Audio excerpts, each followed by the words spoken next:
I take this oath to fight for our land and freedom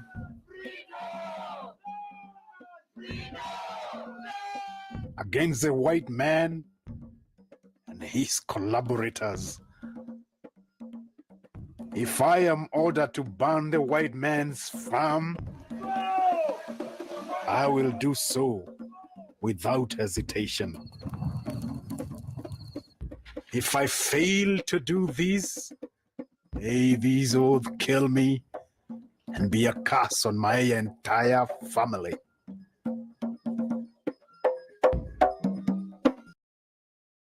If I tell any secrets of the Mau Mau, this oath will kill me.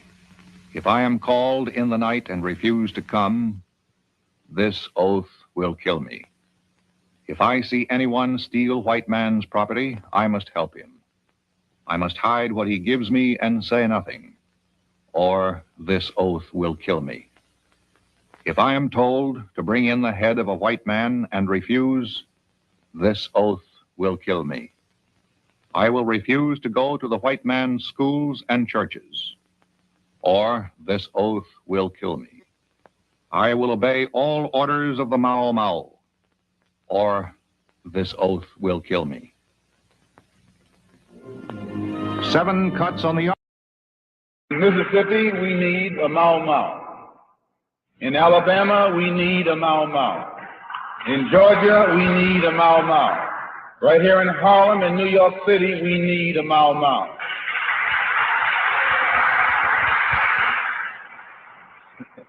And I say it with no anger, but I say it with very careful forethought. The language that you and I have been speaking to this man with in the past hasn't reached him. And you can never really get your point across to a person until you learn how to communicate with him. If he speaks French, you can't speak German. You have to know what language he speaks and then speak to him in that language. And when I listen to Mrs. Hamer, a black woman, could be my mother, my sister, my daughter, describe what they had done to her in Mississippi, I ask myself, how in the world can we ever expect to be respected as men when we know that we will allow something like that to be done to our women and we do nothing about it?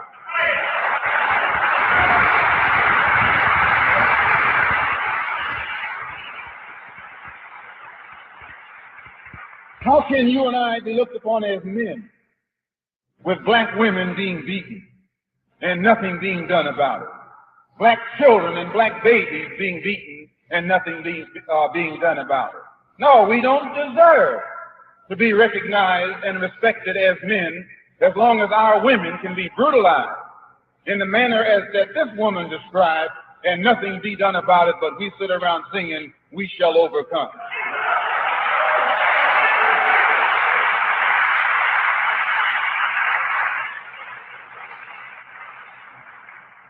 We need a Mau Mau.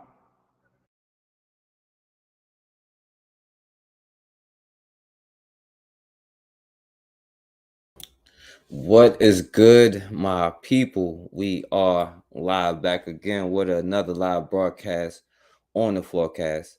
Appreciate y'all for coming through. Shouts out to Consider in the building. I appreciate you for coming through.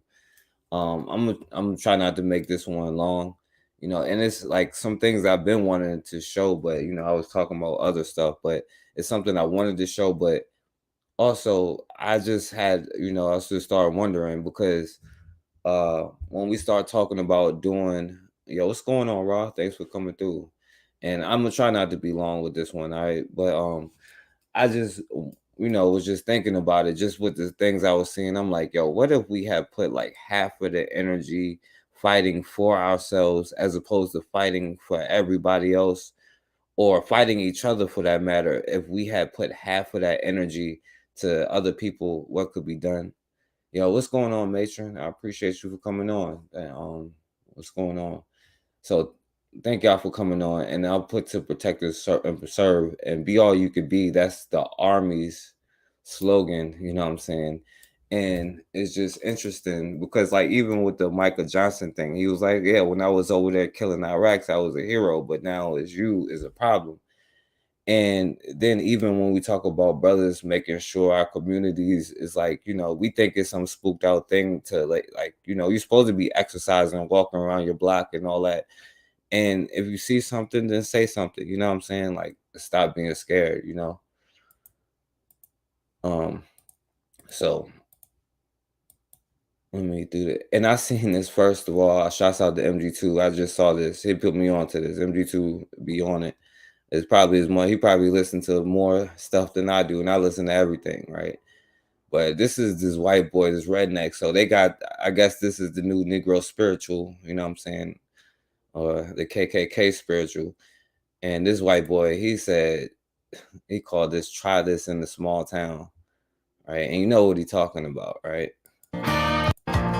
Here, I'll play some of this. Sucker punch somebody on a sidewalk, carjacking old lady at a red light, pull a gun on the owner of a liquor store. You think it's cool, act a fool if you like.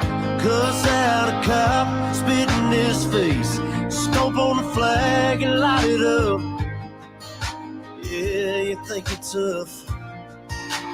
Try that in a small town. Now, if you don't know what he's saying, he was like, you say you do all that stuff, you come out here to where we be with our cousins in the woods, in the redneck areas, you know what I'm saying, in the trailer parks, in the cornfields, and we're gonna try to lynch you for that. You know what I'm saying? So they're trying to bring back their whole, you know what I'm saying, thing. That was just interesting because I think a lot of them love it, you know what I'm saying? It's like, this song is so accurate, please. You know what I'm saying? But anyway, I just had to put you on to that, right? To kind of set it, Now, this dude here, they was talking about their military, and this kind of made me think about, like, because we get very angry over other people, but they are doing what they have to do for their military structure, you know what I'm saying? And you can't have a nation or anything, a store or nothing, if you don't got no means of protection, you know what I'm saying?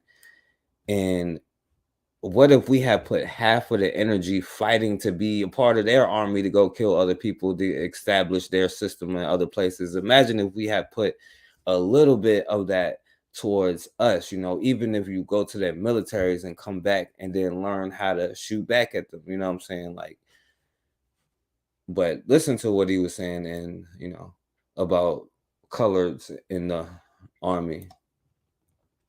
My amendment has nothing to do with whether or not colored people or black people or anybody can serve, okay? It has nothing to do with color of your skin, any of that stuff. What we want to preserve and maintain is the fact that our military does not become a social experiment. We want the best of the best. We want to have standards that guide who's in what unit, what they do. And I'm going to tell you guys right now, the Russians, the Chinese, the Iranians, the North Koreans, they are not doing this because they want the strongest military possible. I hope my colleagues on the other side can understand what we're doing. Thank you so much. Now, you're talking about your military and all of this stuff, and y'all already know what black people is angry about. How dare you call me colored after I done fought to get into your army that's helped to establish it. And you probably be the best soldiers out there, you know what I'm saying? But it is true. Like, notice he didn't name, like, black armies that's like who is making sure to take care of their stuff. Other groups are making sure that their army is intact. You know what I'm saying? Mr. Speaker, to be recognized to have the words colored people. For what purposes gentlelady seek recognition?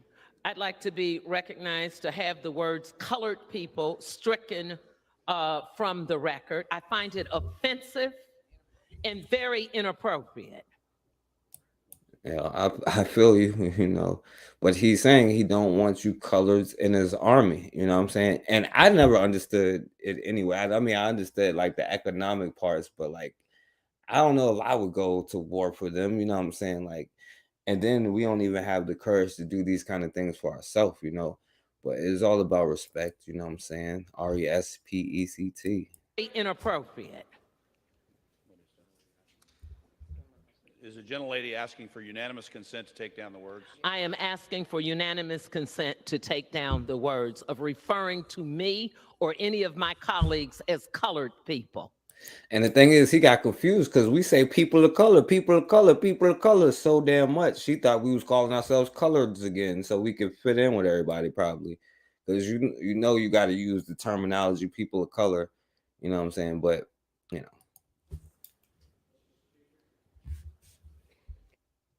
All right.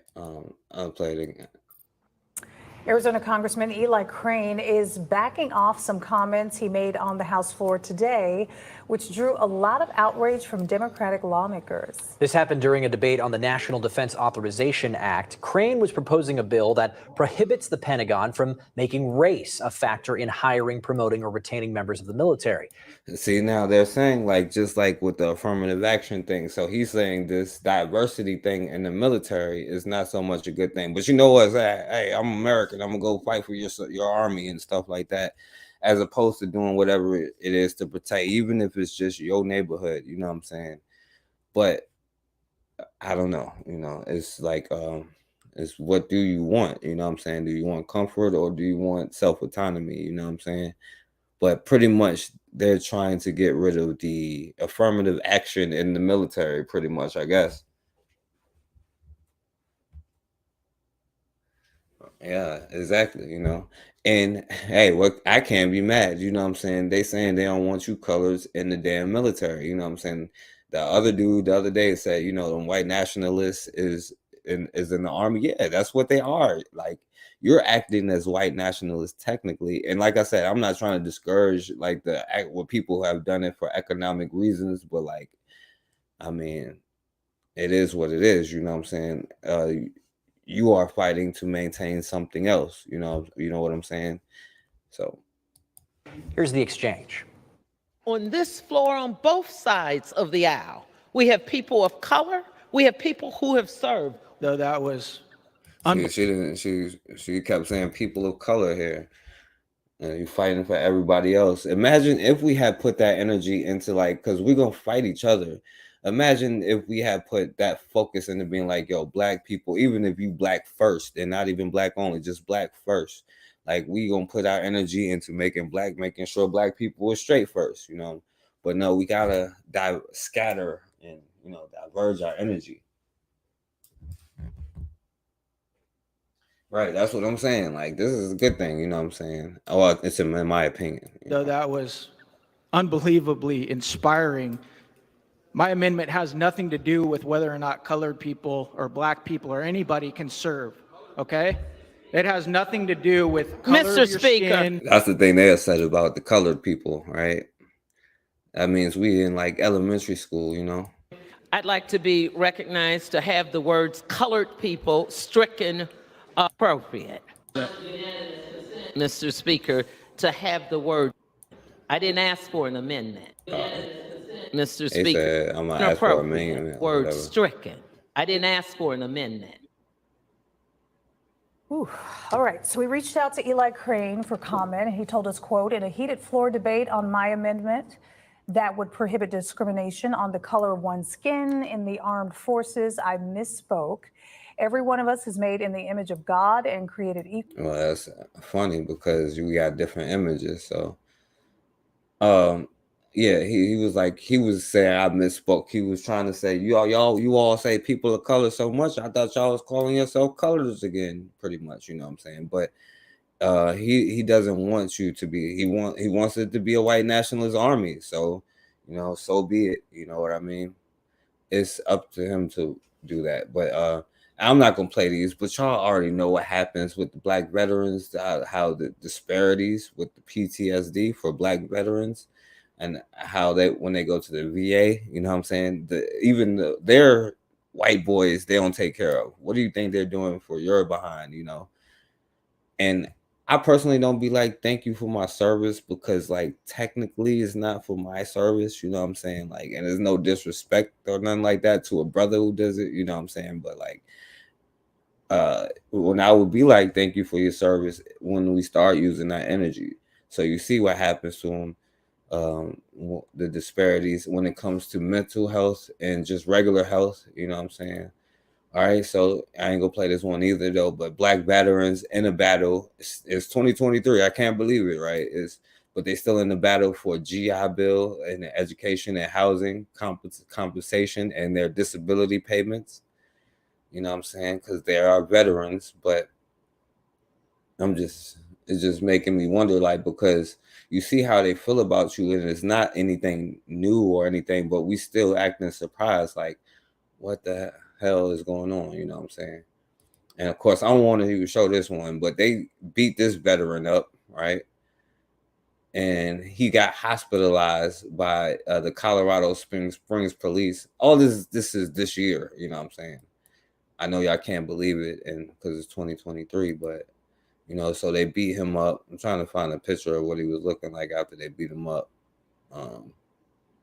There we go. So the cops beat him up and then arrested him for, you know what I'm saying, evading arrest. And y'all can check it out, you know. All right, so I do want to show this one though, right? Because I'd be like wondering like what it would look like if we had taken that energy and used it for ourselves, you know what I'm saying?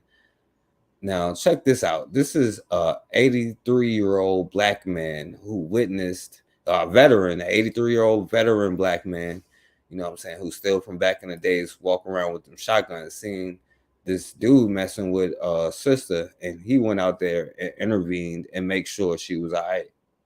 As we look back here, I guess they just walked off to the side, but we did see some family members. I'm assuming the family members of the man who died. There was a woman here. She was running through the parking lot screaming, "My son, my son." Now, neighbors tell us that the alleged shooter lives in an apartment complex over there. He heard that man who is now deceased screaming at one of his neighbors, and he apparently then went outside with his gun to protect her. An altercation caught on video between an 80-year-old black man who can be seen holding a gun and a 30-year-old Hispanic man escalates into a deadly shooting. Many witnessed the incident in an Amazon Fresh parking lot in Westchester around 4 p.m. near La Cienega and Centinela. The young popped his ass. He took that shirt off, and then that old man popped his ass. You know what I'm saying? The young guy that got shot was being very aggressive. He was saying derogatory things to the African-American gentleman. And I believe that there was like some words that were said, and he turned around and shot him. Witnesses say it started when the Latino man drove his white pickup truck erratically into the parking lot. The guy that got shot came through the alley, I'm assuming from like towards La Cienega, screeching his tires, kind of driving a little erratically, and screeched to a stop. This witness says he then saw an older lady who's the alleged shooter's neighbor pull into the lot in her black Lexus. Now, I don't know. One story was like, yo, what's going on, Black Megas?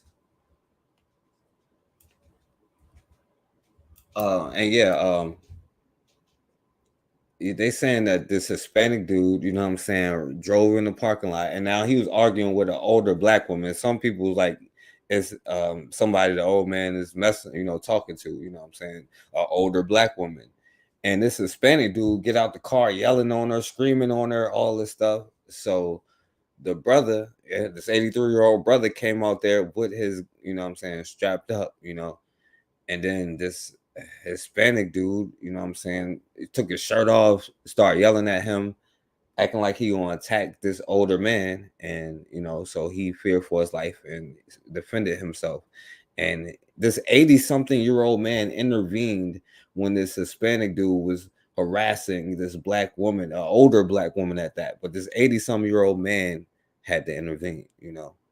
After a while, the lady that lives over there pulled up. She was coming from the same direction. So I don't know, I'm assuming it's some road rage type thing or something. Witnesses say for some unknown reason, the Latino man started screaming at the older woman extremely loudly. I was like, what? Just get back in your car. Why are you getting out of your car? She's like, I live right here. They say moments later, her neighbor emerged in his robe holding a gun. And I think my neighbor heard the same thing and responded and came out to protect the person that he knows. Witnesses tell us the to young protect his people. This old man did it. He wasn't Spider-Man. This is an older black man came out there to protect this sister. You know what I'm saying?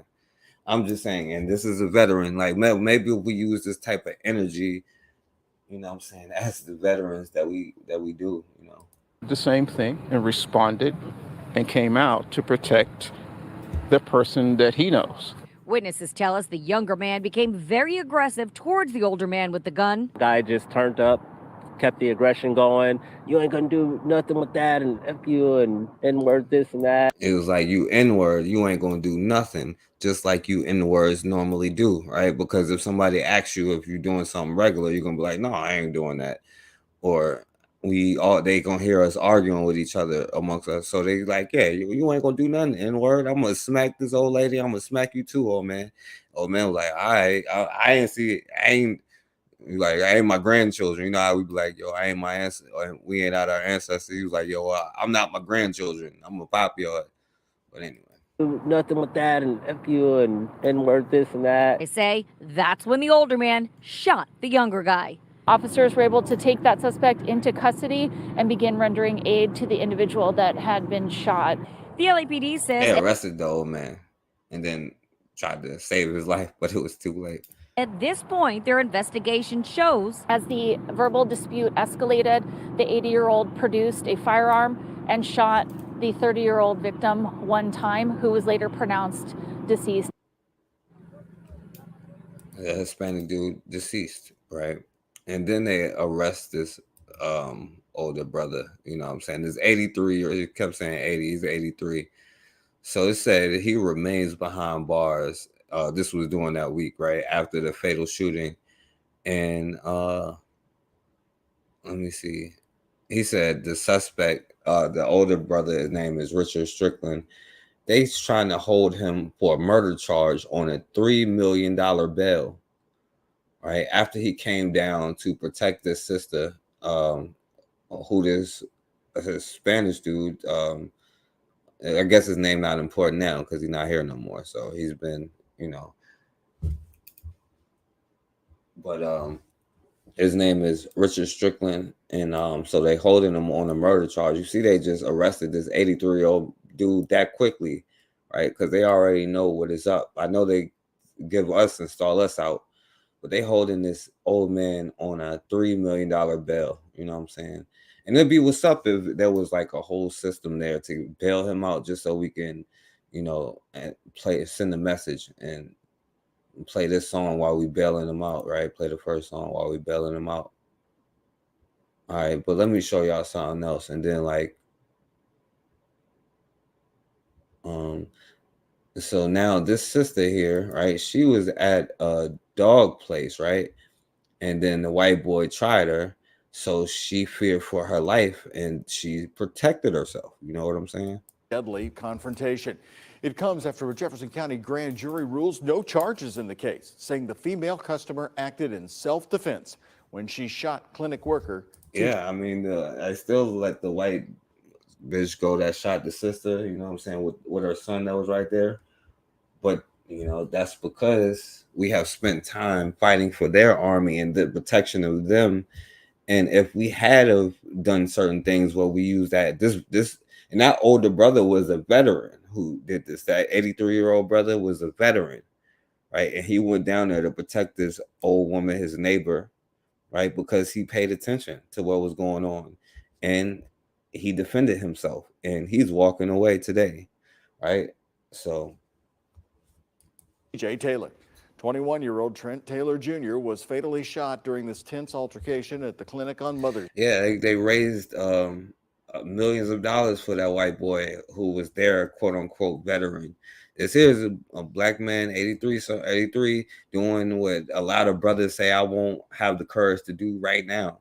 He did it, right? And they tried to hit him with a $3 million bail, as if he gonna go somewhere on top of that, right? But anyway. That's just how it works, though, because we spent too much time fighting for somebody else's system. But maybe these type of things would have been like, you know, more than just in the 50s and 60s, because this was a common occurrence really back then. But Thursday. A few days after the shooting, Shively police finished their investigation with no arrests, saying the incident could be self-defense. Now, more than a month, the grand jury decision. Video and witness interviews showing that Taylor was the initial aggressor. WHS 1119's Connor Steffen and photojournalist Ian Hardwitt have how the families respond. Not charged. You're looking at the surveillance video shown to a Jefferson County grand jury Wednesday, leading them to not charge the shooter who killed Shively Animal Clinic employee TJ Taylor. So it's horrible. It's been a. She had her peanuts and she had her candy bar with extra peanuts, you know what I'm saying? And she was just going to pick up her dog, but you never know. And this white boy was like, yeah, what you gonna do? You Negroes don't do nothing anyway. You just gonna fight to be a part of what we doing. What you Negroes gonna do? TJ Taylor. So it's horrible. It's been a 5-week nightmare. The Commonwealth's Attorney's Office said evidence points to Taylor being the initial aggressor. Trent Taylor Sr. says that's not who his son was. I know he wasn't the aggressor. He was trying to protect everybody. Except it's on video, you dumbass. All they were trying to do is get this woman to leave. We're about to walk you through what happened that night the best we can at the Shively Animal Clinic. From start to finish, it's a total of 13 minutes. On this Sunday evening, May 14th at 6:14, a group of women walk into the clinic and up to the counter. Pay attention to the woman in orange and the woman in white. After checking in at the desk, they wait for 9 minutes before the woman in orange, it appears, decides to head on back to confront employees, which you'll see here on another camera. You then see the woman engaging with this employee in blue. That's TJ Taylor's stepmother. Things are diffused for a moment until 6:26. You'll see TJ Taylor there in the black cutoff next to his stepmother. Pay attention to. Now, this is the thug here, right? This is the thug here who is acting violent and belligerent. What he does next. We'll play that back for you. You Play see it back Taylor one more strike the time. woman from behind. You see him punch her and then jump back like, oh, I'm gonna punch, but it's two women here. You know what I'm saying? You see how he like did that?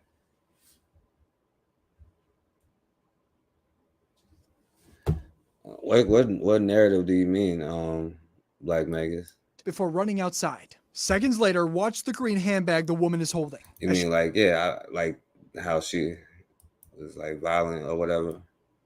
Seconds later, watch the green handbag the woman is holding. As she rummages through it, TJ comes back inside, swiping at the bag. The woman then pulls a gun from it. Here's a closer look at that. The woman in orange then steps outside along with her partner in white as Taylor throws a traffic cone at them. The next few seconds aren't too clear. From this angle, though, you can see Taylor and the woman in white pushed up against one another. 10 seconds later, Taylor is shot. The shooting took place right here outside the front exit door of the Shive. So he punched her, kept trying to grab her stuff, pull her outside. Yeah, because like you mean like the sister was the aggressor or something like that. Well, on the news, that's how they do it, you know. But that's what they're supposed to do, you know what I'm saying?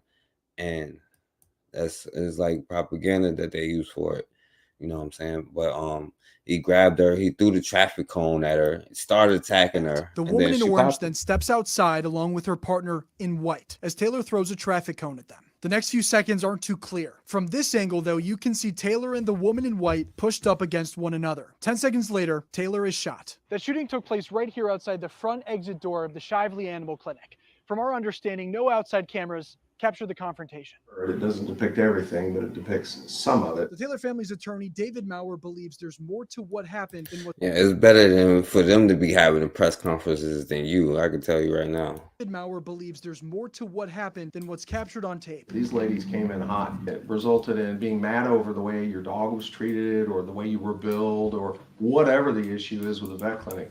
Somebody's dead. Over a dog. That's why my son's dead right now, over a dog. Saying this video, which convinced grand jurors, is not proof enough. Right. Well, what we do know is he tried it, and you know what I'm saying, this was not that time where he could try it, you know. Video, which convinced grand jurors, is not proof enough for them. Maurer says the Taylor family plans to file a civil suit against the woman who shot TJ. We are not naming her since she is not charged. So see you at the finish line. In Louisville, Connor Steffen, the WHAS 11. Right, so she wasn't charged in this one. Exactly, Raw, you know what I'm saying? Until you force your own laws, you're going to be abiding by somebody else's laws. But I will say it's better for you to go home than not go home. You know what I'm saying? You live to fight another day. And this is the video of like the interrogation and when she was talking about the story. The first time we're hearing from the shooter in the Shively Animal Clinic incident, her side of the story. Yeah. Oh, yeah. That was the part I meant to say. Thank you for saying that too, Black man. Because they was like, yeah, he shot her over a dog. No, he shot her because dude putting hands on her, attacking her, being a thug. You know what I'm saying? Being a thug, she feared for her life, and she popped him. You know what I'm saying? And that's the importance, because I could say you like, oh, another black person could do that, and then y'all be like, oh yeah, you're right. But you better be armed or be able to protect yourself, because here she was going to get her dog, and she just probably carries it everywhere that she go, and she needed to do that. You know what I'm saying? But you could be walking home into your apartment or to your house, and somebody's there that can run up on you. You know what I'm saying? That's why you want to be aware of your surroundings and also be able to protect yourself. And who cares? Like, like they said, they make the rules and the laws, but it's better for them to have the sad faces than us, you know. In the Shively Animal Clinic incident, her side of the story coming out in a new police interrogation video. She will not be facing charges. A grand jury decided she acted in self-defense when she shot and killed an employee at the animal hospital. The Commonwealth's Attorney's Office says Trent Taylor, the 21-year-old who was killed, was the initial aggressor. The office points to video evidence and several witness statements showing he initiated various levels of violent force prior to the shooting. But now we're hearing the shooter's side, describing to police the moment she pulled the trigger. A lot happened before that moment, as we've been seeing in these videos. WHS 11's Bobby McSwine is joining us right now. She spent the day looking over this new interrogation video that we've obtained. And Bobby, what started this interaction there? It was Mother's Day on a Sunday when this happened. Exactly. Now, she says that she just came in because she was worried about her dog. She didn't expect it to get heated. She does admit that she was emotional as she's been trying to call the clinic to try to get answers about her dog. Yeah, and shut your mouth. You know what I'm saying? Like, I'm not talking about her, but I'm just saying, if you're in a situation, I don't know anything. You know what I'm saying? I don't know what that group is, what they do. I don't know. So, you know, you remember that 50 Cent song, I don't know, what is it? I don't know, officer, or whatever they called it. I don't know. You know what I'm saying? I wasn't emotional or nothing. You know what I'm saying? I wait for my lawyer to get here. Dog, but she says she didn't expect the altercation to turn deadly. This young man is deceased. Yeah, I don't know if she is. A lot of us ain't. You know what I'm saying? That's the problem. A lot of us ain't. But the point is, right, that you never know what could happen, and you want to be prepared. She, in this particular case, was prepared. You know what I'm saying? So, like, I would, if you get her question, she'd probably say people of color, you know what I'm saying, all of that stuff too, and be like, I don't know, so I can't judge her. But the point is, you know, she was prepared, and she went home. And that white boy trying to beat her up, you know what I'm saying? It is what it is. We know that what we do know is that white boy ain't here no more, right, to harm anybody else. Several minutes of sobs and labored breaths after the woman accused of shooting 21-year-old Trent Taylor in May learned he died. Taylor was an employee at the Shively Animal Clinic where the shooting took place. This video providing a look into the Commonwealth's attorney's decision to not press charges. WHAS 11 is blurring her face and not using her name because she was not indicted. She starts by explaining that her dog was sick, and she took him back to the clinic after unsuccessful results the first time. I came back on Saturday and I'm like, it's an emergency. She says the clinic told her they would keep the dog overnight. She agreed and asked if she could call during the night after being told the clinic operated 24 hours a day. She's my emotional support animal. I have PTSD, bipolar, and severe anxiety. Having not gotten an answer all night, the woman, anxious now, says she calls at 7:30 in the morning and someone answered and hung up without providing an update on her dog's condition. She says at 9:30, she called again and was told that her doctor closes at 4:30 on Sunday. So wait an hour. And I don't know if any of y'all have dogs. I know I probably would have been. I got a dog, you know what I'm saying? I understand, you know. And so they was not really taking care of her, giving her the runaround. Then they was going to charge her extra money. And she was saying, I'm not going to pay this extra charge because it's y'all fault. I've been calling y'all all day. Like, and now y'all going to charge me a fee for picking her up late. You know, when you call me after hours to pick her up and you give me an after hours fee, I'm not paying that fee. And that was what, and then she was waiting mad long in the office. as you see, and she just had enough, you know. For her dog's release. Frustrated, but she says still speaking calmly. She says she tells the woman in scrubs that she wants her dog and she wasn't paying for the service because she wasn't happy with it. And she was like, well, we're going to call the Shively Police Department. I said, please call them now. After that, she says the staff started discussing the situation and she stuck her foot in the doorway to hear them. So I'm standing in the doorway, lady comes up, she pushes me. I said, she just put her hands on me. So my wife is like, who put their hands on you? Like, calm down, calm down. She says Taylor pushed her again, and that's when her wife got involved. After that altercation, video shows Taylor running outside, then coming back to swipe at the shooter's purse while she was rummaging through it. The couple then goes toward the door, and that's when she says Taylor hits her with a traffic cone and a rake and begins fighting with her wife. At this point, I'm going to defend And a her. rake, and start punching the other black one. He's like, at that point, I feared that we was gonna die, so I popped him. You know what I'm saying? But the point is to be prepared in these situations. You know what I'm saying? Because it don't matter your mindset. Like, you know, if they take you out, then you know what I'm saying. We have one less person that has knowledge now. You know what I'm saying? So I'm going to shoot because you just beat the shit out of both of us. You just beat the shit out of both of us. I didn't threaten anybody before that. I didn't pull my gun out. She tells the detective she also didn't tell anyone she had a gun and it was hidden in her purse. Minutes later, she demonstrates how she it's shot. like it was hidden in her purse. No, like what was she supposed to come in there like with their guns up? Like no, she just kept the gun in her purse. Talking about it was hidden. Anyone she had a gun and it was hidden in her purse. Minutes later, she demonstrates how she shot Taylor. He's beating the shit out of her, beating her to the wall. So I'm standing this way like the chair. I'm grabbing her up like this, trying to pull her away from him. And then I just hurried up and did it because I didn't know, like I panicked. I didn't know what else to do. So was it close range when you did it? It was close range. She says she and her wife were left with bruises and cuts on their faces. Now, earlier this week, we did speak to Trent Taylor's family. They say that he was All right. Well, I mean, y'all don't get the point, I guess, man. So I hope y'all don't get caught slipping or, you know, being worried about the wrong stuff, you know. But I do want to show this little girl who said they was like she fought off some Hispanic dude trying to kidnap her. And, you know, the purpose is that you had people, you might be in this situation, right? So you want to be prepared. The problem is not a lot of us is prepared. So if they was prepared to do whatever, because they don't care about any of that. They just see you and they gonna do the things that they do, think they can treat you how you want. And that's everybody, even other black people do that to black people. You know what I'm saying? But I want to show this little girl here what she doing. Safety alert you saw first on 10. An arrest made after the attempted abduction of a 6-year-old girl. That suspect now in custody as we hear for the very first time from that victim. Local 10's Rosh Lowe joining us live from Miami with this exclusive. Rosh. Yeah, we first brought you this story at noon today, and as soon as we heard the details of this story, it's so frightening. This little girl almost kidnapped. She fights back. She bites this guy. We wanted to hear from the little girl, and now we are hearing from her and her mom. I love you. A mother embraces her daughter. And what do you do? I beat him. Lyric is a brave little 6-year-old who fought off a kidnapper, say Miami police. You feel like a little brave hero? Yes. Look at this video. Miami police say you can see the suspect, Leonardo Venegas, scoping out the apartment complex off Northeast 65th Street and 2nd Avenue. Cops say he grabs the child and she fights for her life. He picked me up, and then I beat him, and then he slapped me. Then He slapped you?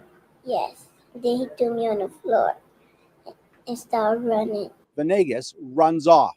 Miami police able to track him down and arrest him. This is the dude trying to kidnap her or whatever. Yeah, you don't trust them with any of your stuff. You know, and there's no veterinarians, you know what I'm saying? Speaking of veterans, but no veterinarians, you know what I'm saying, in your area. So I understand, but like, you know, at least she was prepared, you know.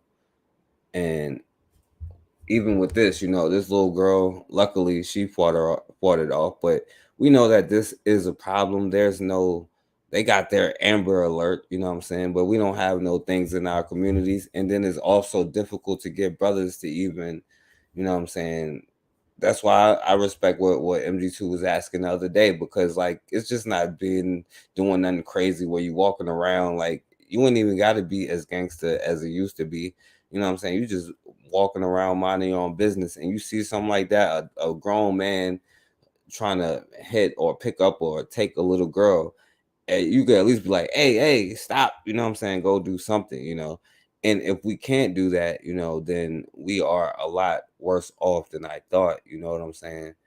But luckily, this young sister was able to bite him, and she bit him. She held on. She fought, and dude just ran off.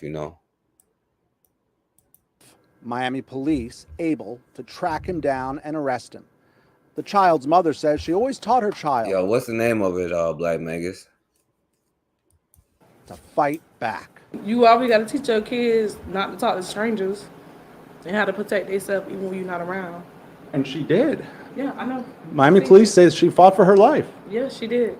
Right. So, and that's the purpose of that one. That's why I even played it, because she said, you always teach your children to know how to fight back, and to not even expect anybody that could be there in time, but to at least know the basics to where they could defend themselves or scream or do something, you know what I'm saying?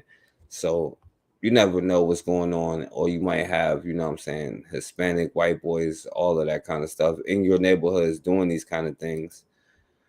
And his brothers saying you got to be like, it's some kind of amazing thing to like walk around in your neighborhood. Like Megas is got the thing where he's talking about walking 100 miles, you know what I'm saying?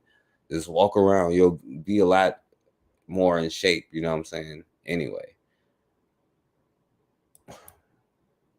So I'm gonna play this one. Oh, I guess I should. So a child, right? Is a mulatto kid, a mulatto child, or whatever. So he brought a butter knife to school to stop the bullying, the racist bullying that the white kids was doing to him at the school, right? So he was ready to, stab somebody up, I guess, at a young age, but they're not going to do anything to protect your children. And even some of the things that they teach your children and what they try to make normal and things that aren't normal, but just even the bullying and the situation, especially if we always got the mindset like, well, let me move out to their neighborhoods and get away from you N-words and your poor schools, instead of doing the things that you got to do to fix up your communities, being all you could be, instead of for the army, be it for yourself. You know what I mean? Oh, I'm not even going to play that, and I want to play this other one, because this is another reason why there should be things like they used to have, like, we used to be able to call people in our neighborhoods, but today we don't have a lot of things or people we could do that. And this is a paralyzed sister telling her story, and this happens, and I know it's all kinds of people that probably do this, you know what I'm saying? But she got discriminated. This is her talking about how, the white bitch got mad at her for being, disabled. Y'all, when I say I don't even get on social media and I don't even do all of this, but I'm at 2007 Brownsboro Road and I'm trying to get gas. My son's in the car with me. Like, I cannot physically fucking walk. If you know me, you know I'm in the wheelchair. You know I use assistance. I have hand controls. The lady literally just told me I don't know how to pump gas. I'm like, come on, like, it's self-explanatory. Self-explanatory. Like, I just need you to put the gas in there and I can show you what to do. Like, she gonna holler, well, if you driving, you can walk, right? And I'm trying to explain to her, like, I cannot walk. I'm paralyzed. She gonna holler, how you driving? Once again, I'm using assistance. Why does that even fucking matter? It's a whole wheelchair stand right here on this motherfucking gas pump. So that means if I need assistance, you're supposed to help me. When I say being in a wheelchair, this is the shit right here that I hate the motherfucking most. And then I asked the bitch for her name. She gonna holler, I ain't got no name. Why don't you walk in the store and find out? Like, real shit.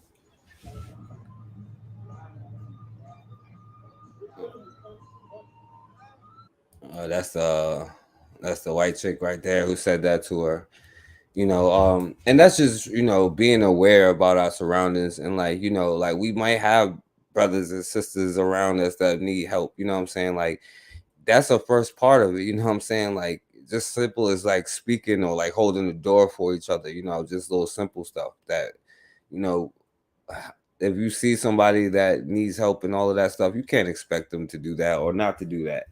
Now, see, I don't care because I would probably do that to one of them. You know what I'm saying? Like, it ain't my problem, but you know, it should be something that, you know, brothers and sisters could call, like, if you need help or like something that we produce or ways to be able to take care of each other, you know. But yeah, just looking out for each other. You feel me? All right, so you know what? I'm gonna take a quick detour because this is almost the end, and this is something y'all was talking about earlier, right? And I want to play this one. So now the Texas representative is introducing a bill to stop federal reparations for everybody, saying no bailout for places that do reparations, even though they take your money and do their bank bailouts or whatever. You know what I'm saying? I just wanted to play this because y'all was feeling some type of way. Now, they said that the Civil War was reparations, you know what I'm saying? Barring the ones that we saw today, they are saying they lost 300,000 European lives or white people lives or, you know, Neanderthal lives during the Civil War. But over, they say 10 million black people, and that's just counting the last like 600-700 years, you know what I'm saying, have been victim, and it's probably a lot more than that, but we'll just say 10 million. So if they only paid 300,000, save the people today, because that was all self-defense, that don't count, you know what I'm saying. They have a lot more reparations that they have to pay if that's the case, you know, if that's how they want to pay it. Act called No Bailout for Reparations. Now, of course, you guys know there's a lot of conversation going on about giving American descendants of a lot of Texas by the name of Brian Babin. He decided to start this bill, and a lot of other ones came on board. Now, he says this about his bill. American taxpayers shouldn't be forced to pay for radical race-based reparation payments to please the woke left. Now, of course, y'all know we've been hearing the word woke a lot from the, you know, right conservatives and some on the left. Let's just, Phil made a good example by saying, well, when you hear the woke, it also totally agree. Erykah Badu went on to say this: my bill ensures that government entities enacting reparation laws based on race, ethnicity, national origin, or slavery cannot receive federal bailouts. And so I don't know if that bill will pass, even though Republicans, they do hold a majority in the House. It also has to go through the Senate, you know, and all. What do you think? It'll pass or not? But the point is, right, is going to come when we start putting the same kind of energy that we do, like when I'll be like, when I can be like, thank you for your service, you know what I'm saying? Like the older brother who went out there to help the older woman, I could say thank you for your service, you know what I'm saying? Now you're a veteran, you know. And until we can understand that you, like, even with the controlling your dollars, controlling what you fight for, controlling, you know, what you do, that don't even count. You don't even have to go walking around your block, you know what I'm saying? All of these things matter, you know, but if we had only put that much energy into ourselves, you know what I'm saying, we wouldn't be here in the first place. So I don't know what to tell you. Right. And meanwhile, while they're doing that, right, these are the same thing that's going on with the migrant crisis. So they building a welcome center to bring thousands of them into the Chicago public schools, right? School will take a tour of that new space. We're told this welcome center will cost about $750,000. Chicago Public Schools CEO talking about conversations he's had with staff and city leaders about the more than 50 busloads of migrants who have arrived in our city. See, we have fought to be a part of like their government. It's our government. We deserve it. You know what I'm saying? We as humans, and you know what I'm saying? Please let me in. Now you become a white nationalist because the system of what this is, right, is like, it's like if I take the roots out of a tree, do you think that tree can survive? You know what I'm saying? What do you think that it gets its roots in its power from? How do you think it gets its power? From your blood, right? And we have instead said, well, let me be equal. And we would even sacrifice everything to maybe get accepted by something else. You know what I'm saying?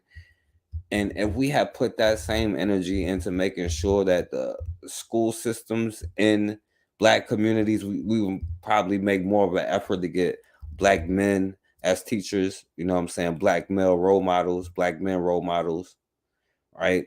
We will be controlling the curriculum, but instead we got to say people of color and then get mad when they say we don't want colored people in the army. It was like, no, we fought to be in the army. We want to be a part of your army.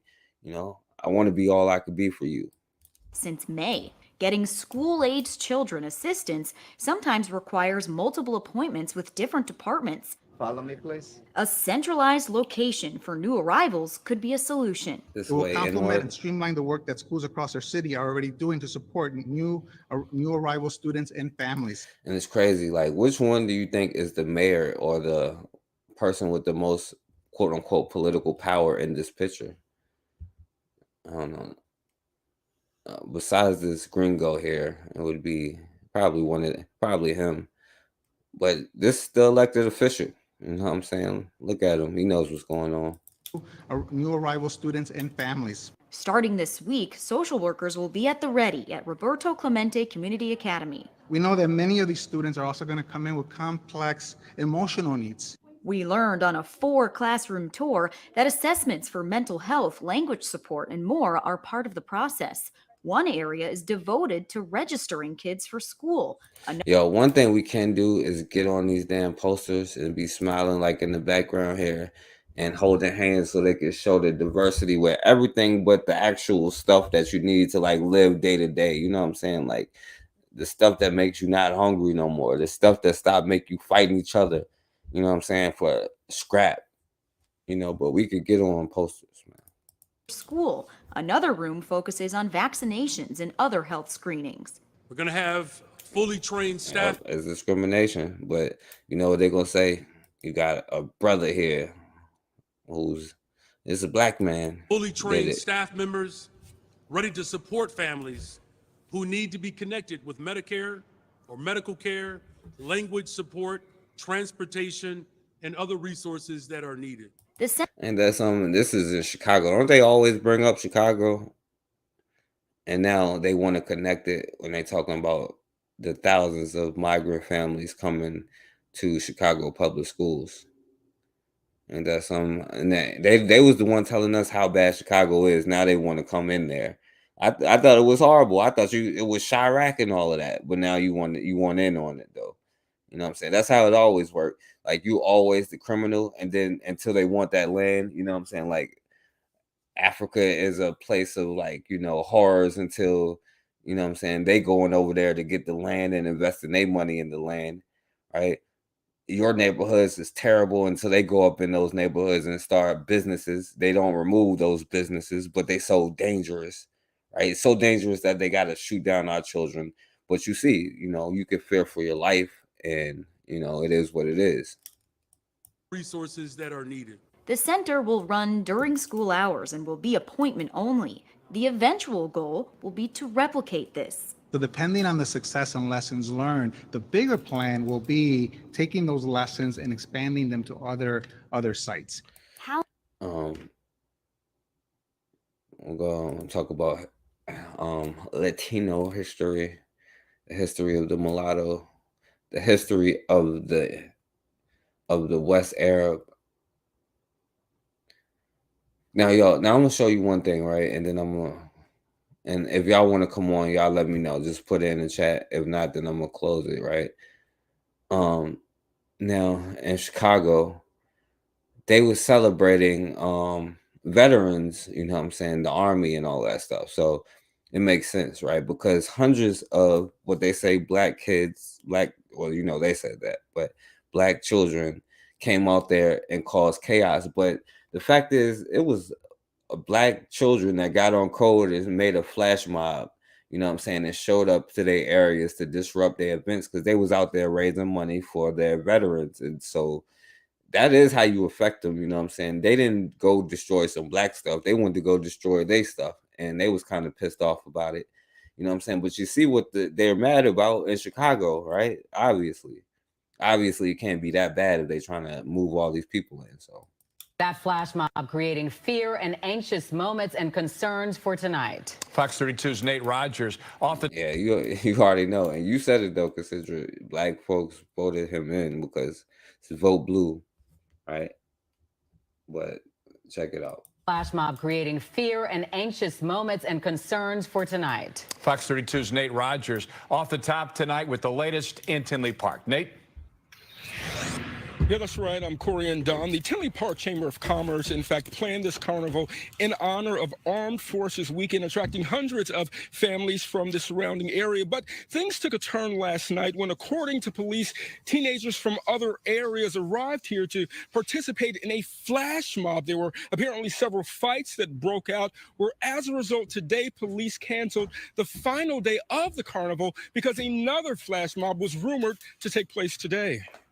Basically, they all just came running over here, hundreds of them, and we're just running through the streets. This was the chaos scene along Tinley Park's 80th Avenue Saturday night. That's probably where we're going to meet you so we can start. Teens jumping on cars, according to police, running through parking lots and fighting. Anthony Cortez's partner at Union Bar and Grill, just a couple hundred feet away. What we tried to do was provide a safe haven for all of the kids and our staff and patrons. We brought them all into the building. Social media gathered at the carnival to form a flash mob. It started. All right, so now they gonna try to make it seem like some horrible stuff, but this is what I want. Like, now imagine it'd be like, you know what I'm saying, like a sister who isn't armed, right? And you could get on there on social media and you could create a flash mob of 400 people that'll show up, you know what I'm saying? Like, or 20 people that'll show up, you know, or 5, you know. But you know, these young people was able to, you know, organize something where they showed up in mass and 400 deep and caused havoc, right? And if you use that in a proper way, in a proper direction, you know what I'm saying? Like, you know how, you know, they already talking about how fearful they are, but that's good, like to have 400, and you know, it probably wasn't mostly, but I'm just saying hopefully it was only black people, you know what I'm saying? I'm gonna just say that for me, right? But for them to show up like that, you know what I'm saying, like if you could like be able to do something like that, I think that's a good thing.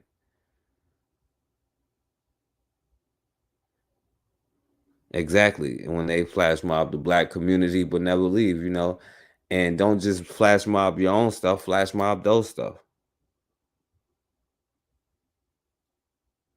Those black children folks are veterans too. Yeah, you know, John Henry.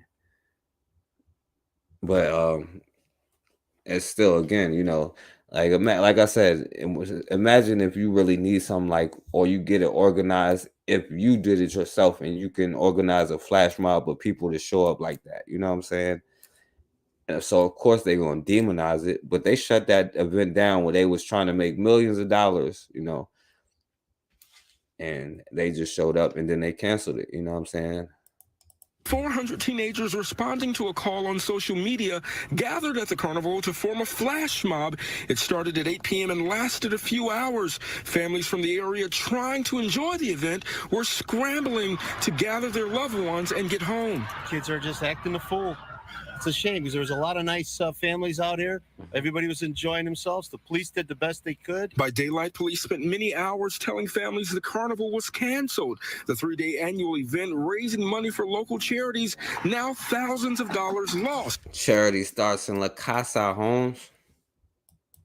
Instead, workers sitting idle and carnival rides all packed up. We had rides, games, food. Families came out. They were all enjoying themselves. Inside Union Bar and Grill, as locals resolved to have a good time. Business like these damn N words outside, shutting our events down. You know what I'm saying? So they was making like trying to do a fundraiser for. They said charities, but it was like a army thing or not. You know, it was a military thing trying to raise money. But you know, charity starts in La Casa. You know what I'm saying? And it ain't with the immigrants. You know what I'm saying? business owners say patron safety remains top of mind. But what we will do and continue to do, like we did last night, is bring the patrons in and try and keep as many people safe as we can inside our building. And that's the thing, yo. They pimp their own, like, you know what I'm saying? Like he was saying, they don't even protect their own, and you taking yourself over there trying to fight to be a part of that they don't take care of. They're their own fools. Like, that's their problem. You know what I'm saying? They should be rebelling against their system. You know what I'm saying? But what they do is not my problem. You feel me? Because if they want to be slaves on that plantation, then so be it. You know what I'm saying? But I'm trying to help self-autonomy for me. I understand how this works. We don't understand as far as group politics, how group politics work, because you need an army or a nation or an army or some kind of self-defense thing to protect anything that you build, from a community to a nation. If you don't have nothing that can protect it, then, you know what I'm saying, they gonna flash mob you all day like they've always done. You know what I'm saying? So, like, just imagine the effective flash mobbing with your own strategic purposes, you know what I'm saying, and us being more organized when we did certain things, you know, instead of joining their ranks for, you know, discipline and organization. What if we had more black males playing a role in younger black males, young black boys, more black men playing a role in young black boys' lives, right? Getting them prepared at a younger age, right? Or even teaching their daughters how to defend themselves in case they ever try to get kidnapped, right? What if we had spent time doing that stuff and teaching each other gun safety, you know, point it the other way, you know what I'm saying? That's the rule number one. Don't ever point it at something you want to destroy, right? And you don't want to destroy your own community. You feel me? Right? So then you will have your flash mobs that could just show up 500, 600 deep, you know what I'm saying? Just like that, and just disband stuff, you know what I'm saying? If we had put a little bit of that energy into it. Keep as many people safe as we can inside our building. Yeah, and Tinley Park police tell us at least one police officer was injured attempting to break up one. Yes, we need a modern military education. Yeah, I don't even know what happened, but yo, Wanda Chavis, what's going on? And she said, in the NFAC, shouts out to Wanda Chavis in the building. You know, she's another one that be holding it down. Yeah, young folk are going to make it happen. Yeah, and especially if we can learn how to guide them more properly, then they won't have the same conversations. You know, they won't be the ones that you complaining about. But if they're left with no direction, no leadership, then you out there learning on your own from the same mistakes over and over, right? You teaching them how to defend yourself. You know what I'm saying? Like that brother came out there, you know, who's 83 years old, you know what I'm saying, and defended that old black woman, the older black woman, right? When that Hispanic dude started wilding, you feel me? So I'll close out with this one then, you know.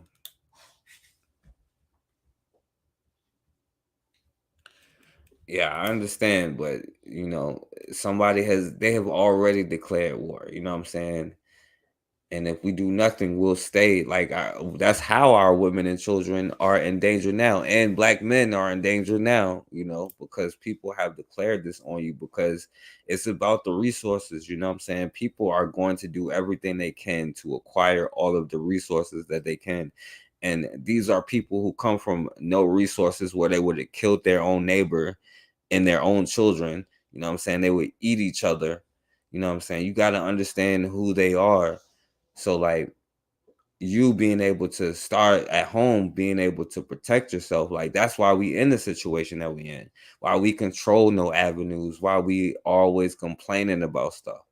You know what I'm saying? Because we haven't put that energy into trying to build our own, as that we do to argue with each other or tear each other down or find negative things to say about each other. You know what I'm saying? It's for in every form. Exactly. It's for in every single form. You know what I'm saying? And everything that you do is a part of it. You know what I'm saying? And that's why I'd be like, yo, I don't agree with everything Fred Hampton said, but he said, if all you could do is spit, then spit. You know what I'm saying? And if you see somebody being terrorized, then you know what I'm saying, protect and not be caught out there slipping. As constituents say, keep your candy bar and extra peanuts. You know what I'm saying? So this brother. He had a good idea. I think this is like a good business, but they was not down with this. And this is in Atlanta. He was trying to do it. Use armed security guards as rideshare drivers and let customers request a ride through an app just like they would Uber or Lyft. The Georgia-based Black Wolf app attracted national media attention earlier this month, but Fox 5 team reporter Randy Travis uncovered one serious problem. Black Wolf is not licensed to be a security company in Georgia. It's a problem, Randy. It is a problem. That important fact has already cost the owner of Black Wolf his individual private security license, a decision that happened just last week after Kerry King Brown seemed to be everywhere promoting his big idea. All right, so this brother had an idea to have a security kind of rideshare Uber thing, and so he started his own app to to make money from it. And instead they took away his security license and all of this stuff, but he was offering you a ride with an armed, security, person. Of course you pay extra, but it is what it is. But I think that was a good idea. I don't want people to focus on the word armed. I want them to focus on the security and safety that this app will bring. From News Nation to Newsmax to Fox News, Fox Business, even Fox 5. Kerry King Brown's marketing message earlier this month never wavered. The world's gone to hell, and Black Wolf can safely drive you to the other side. Who are getting shot? Who are getting robbed? Who are getting raped? The general public. So that's what it was rated for. For $60 plus mileage, Black Wolf says it will send a licensed armed security officer to pick you up and even escort you safely to your door. King Brown told the Fox 5 team the national media attention generated 95,000 downloads of his app so far. It has made my business grow even more. We've got more customers. Even though he's only working in Georgia right now, King Brown has already announced plans to open in more states like Texas and California. But the Fox 5 team discovered this clever promise to protect the public from crime is under investigation, suspected of breaking the law itself. To provide security services in Georgia, a company has to be specifically licensed by the state to make sure the public is protected. All their employees have to be individually licensed under that company's name to make sure they're properly trained. But Black Wolf does not have a Georgia security license. So how are you in business? Well, it's simple. It's a tech company. Everybody thinks it's a security company. King Brown said he believes his company falls under the category of a rideshare, providing rides to paying customers more than security. I'm not a security company. You're offering security. He's pimping the violence of the. You have to. I don't know where we have been, in this society. But number one, we don't make things that we do a commodity. We let other people come in and exploit it. Just like people take advantage of needing a ride, so they create ride share, and they make millions off of it. And we have to wake up about the society that you are in, right? And it's very easy because they can scold you and discipline you and do stuff to you while you in school as a child, but we gotta come to the reality. I think that this is a good idea. And if you're talking about or thinking that the world isn't going to be what the world is, then I like for you to try to tame a tiger, right? And tell Siegfried and Roy how it's done. Right, and expecting a tiger not to be a tiger, because they're always going to be that. So you have to respond in kind, right? Who is? I don't know that story. Black Megas, Andre. I gotta look it up. Services. Yes, sir. In the form of security services, yes, sir. Oh, I know the state laws. I know how this works. So at the end of the day, that's why I didn't come out and say this is a security company. King Brown said he does have an individual private security license through Lloyd Investigations in Thomaston. So does Lloyd know that you're doing this? He does. And they approve of it? Yes, he approves of it. He does not approve of it. Lloyd Investigations owner Don Warrington told the Fox 5 team what King Brown is doing is illegal in the state of Georgia. And he was like, yo, this white man knows what you do. Master know what you're doing? And he like, yeah, Master know. He was like, does he approve? Yeah, Master approve. He was like, Master don't approve of it. He knew better. He can't open a company, carry guns, and transport people and tell. Oh, well, see, yeah, I can understand that you don't understand what I'm saying when you say if it make you feel like I can tell you one thing, it make you feel like you're still alive because being without it, you have suffered the most casualties, you know what I'm saying? And if you don't know what the nature of a tiger is, then how could you understand the nature of a Neanderthal, right? You know what a tiger is going to do, but you don't know what a Neanderthal is going to do. And if you don't want to protect yourself, that is on you, right? But I'm gonna quote out of B. Wells: "Shotgun has a special place in every black home." You feel me? Tell them it's a tech company. Warrington revoked King Brown's individual private security license. A spokesman for the state security agency's board says they've turned over the Black Wolf case to the Attorney General's office. If the state decides that you should have had a license to be a security company, you're in big trouble, aren't you? Well, I mean, in a way, but I'm not a security company. Obie Bryant started his Decatur-based security company 11 years ago. What is the worst case scenario if you're a customer and you get into a car with a company that is not licensed to do what it's doing? The person that you're in the car with who's carrying a firearm. He could not pass the written test. All right, because so now they trying to go in on them. All right, but like I said, man, we don't know how to make.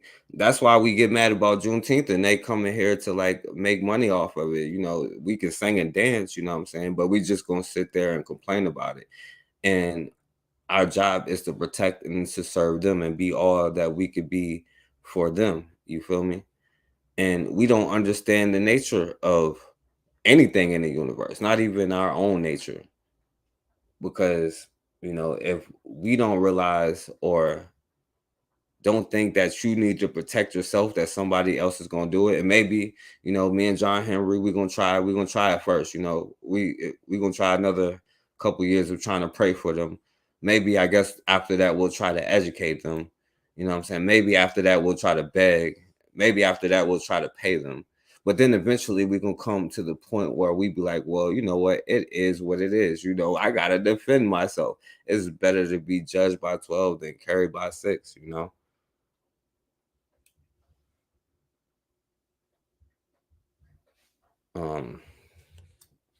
Yeah, well, I can tell you this, the ones who don't have no defense are the most exploited, right? We know that they don't control anything and they have to wait for others to feed them. And we know what that gets you. You feel me?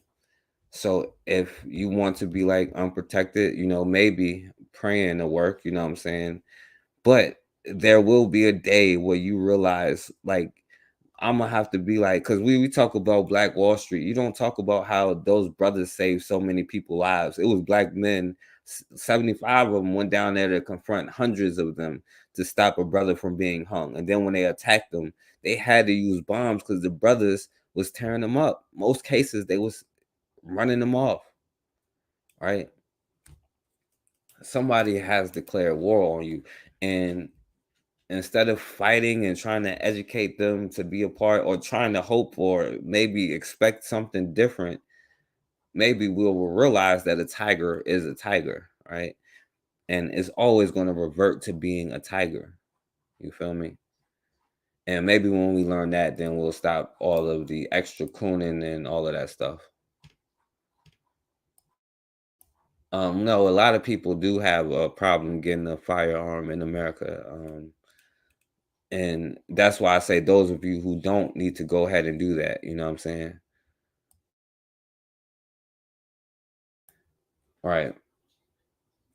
Yeah, they trying to go in on that brother, but that's a good idea. You know what I'm saying? So I know a lot of brothers is scared to even talk about that, because they just going to say the same things over and over and do the same things over and over. You know what I'm saying?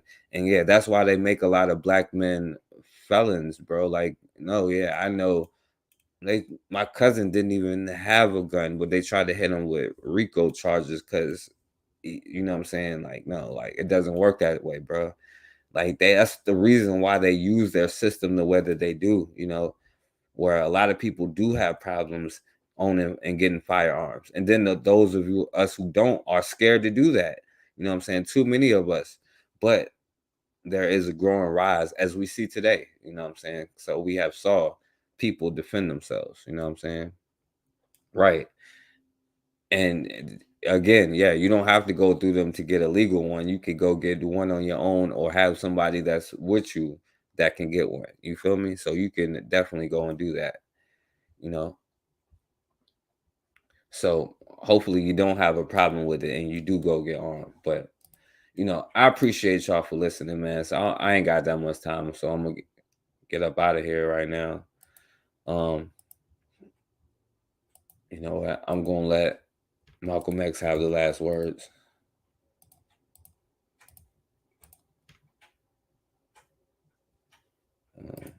Where independence had been gotten, someone got angry. And in the areas where independence had not been achieved yet, no one was angry. They were sad. They'd sit around and talk about their plight, but they weren't mad. And usually when people are sad, they don't do anything. They just cry over their condition. But when they get angry, they bring about a change. When they get angry, they aren't interested in logic. They aren't interested in odds. They aren't interested in consequences. When they get angry, they realize that the condition that they're in, that they're suffering, is unjust, immoral, illegal, and that anything that they do to correct it or eliminate it, they're justified.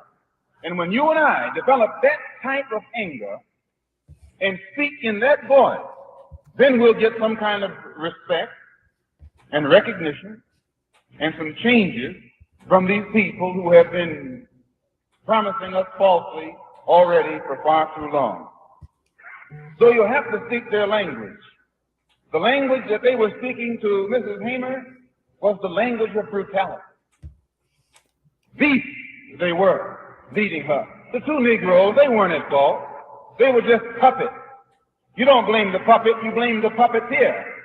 They were just carrying out someone else's order. They were in someone else, under someone else's jurisdiction. All right. Yeah, Black Megas, yeah, I just saw that. Yeah, I'm gonna look into it. What's his name again? You said his name. Yeah, I'm gonna look into that story, my brother. I'm gonna check it out.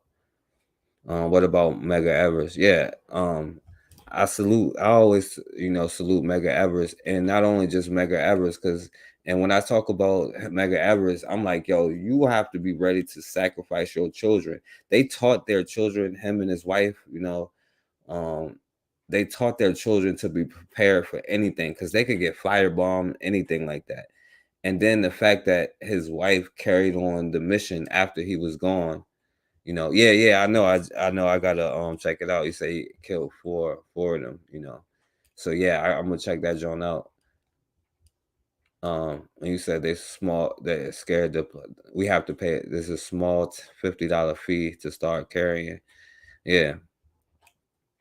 But again, even with Medgar Evers, you know what I'm saying? The thing is, I would rather for Medgar Evers to be here than the one who tried to take him out. You feel me? I would rather for Malcolm X, you know what I'm saying, to be here other than the ones who tried to take him out, right? Even if he had to rely on other people's to, you know what I'm saying, be strapped up around him to make sure everything went down.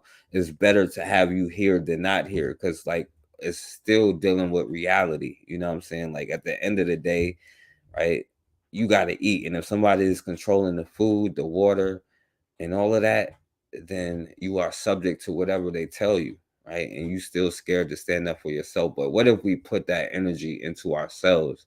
Then, you know what I'm saying, we will be where we need to be, But I appreciate y'all listening. Shouts out to Black Megas. Appreciate that, my brother. I'm gonna definitely check that joint out. Like now, I might probably show it the next time.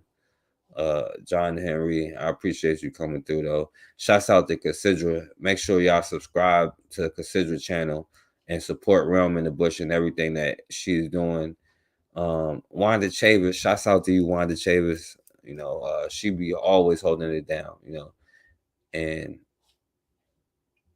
you can definitely hit me up. I had emailed you a while ago Bawana was in the building. I didn't even see Bakari in the building. Bakari was there. Shouts out to Raw in the building. And she was saying the answer earlier, you know what I'm saying, on Bakari channel. And shouts out to Matron. Matron in the building. Hopefully Matron will be back soon, you know what I'm saying? So I appreciate Matron for coming on and everybody else who was listening. And as always, man, we have got to start standing for something, or we're going to keep falling for anything.